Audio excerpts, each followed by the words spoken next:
My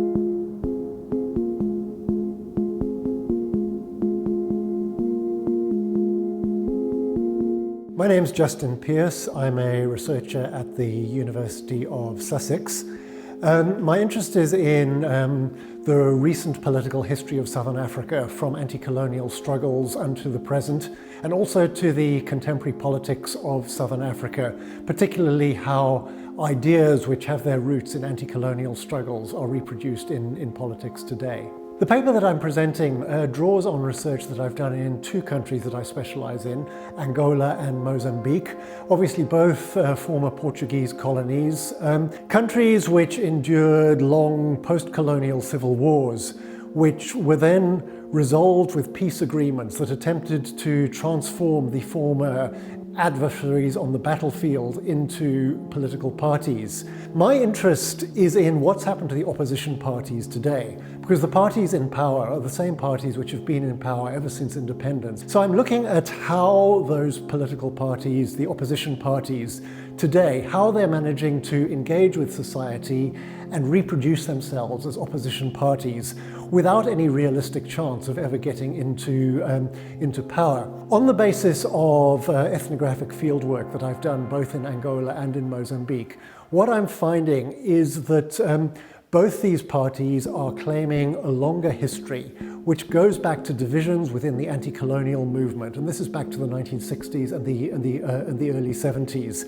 In both those countries, the anti-colonial movement was fragmented, leading to post-colonial governments with a narrow social base. This underlay the social dynamics of the civil wars that followed independence in both countries. Now that both countries have gone through peace processes, the former rebel movements seem to be locked into a permanent status as opposition parties.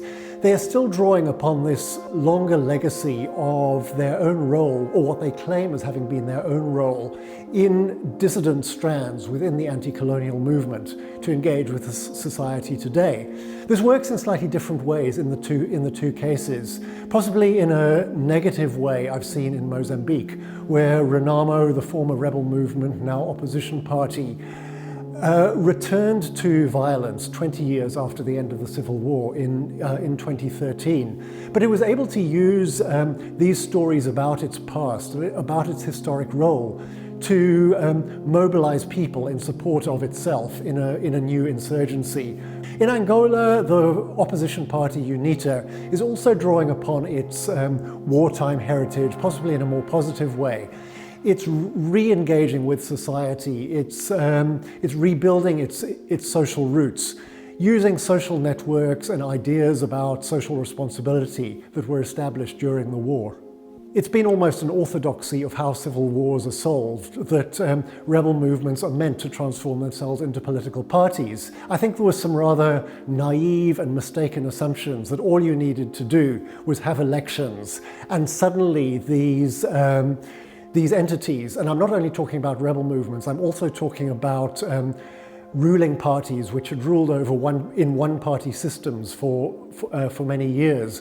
There was an assumption that all you needed to do was to wave the magic wand and democracy would somehow resolve all these conflicts.